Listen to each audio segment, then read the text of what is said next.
បាទបើគុណសូមខានតែមុនរឿងពាក្យសម្ដីរឿងពាក្យសម្ដីខូចកងត្រង់ណាសូមត្រាប្រណ័យខ្ញុំជាកវីថាតែរឿងខុសកវីជាន់ថ្មីសូមថ្លែងវិជ័យស្ដីពីរឿងប្រុសស្ដីពីរឿងប្រុសក្មេងស្ទៀវឥឡូវមិនស៊ូល្អសោះបើសិនលឺឡោះអ្នកស្ដាប់ខានទេប្រងខ្លាំងល្អដែរល្អត្រង់ចេះញ៉ាយដើរលេងមានស្រីហឹកស្រាវាយគ្នាមិនគិតធ្វើអីពូកែញ៉ាយស្រីមិនចេះស្មាញស្មុគប្រងខ្លាំងល្អដែរល្អត្រង់ចេះញ៉ាយស្រីមិនរើសមុខអាក្រក់ឬល្អវាញ៉ាយមិនទុកគ្រប់ភូមិគ្រប់ស្រុកមិនទុកឲ្យសល់មិនទុកឲ្យសល់ប្រខ្លាំងល្អដែរខាងធ្វើបាបម៉ែវាតែងតែផ្ដោវាយតប់ទាត់ធាក់ឲ្យគេអំពុលធ្វើឲ្យរវល់ដល់ពួកប្លោដល់ពួកប្លោ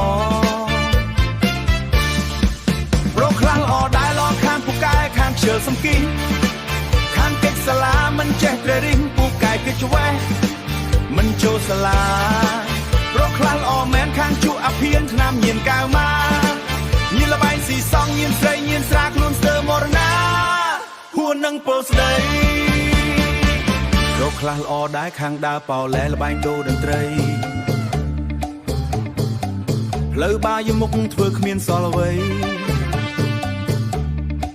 លបែងស្រាលបែងស្រី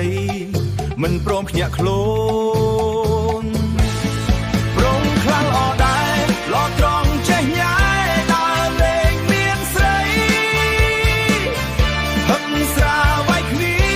ពូកែញ៉ាយស្រីមិនចេះស្មាញស្មុគប្រងខ្លាំងល្អដែរល្អត្រង់ចេះញ៉ាយស្រីមិនរើសមុខ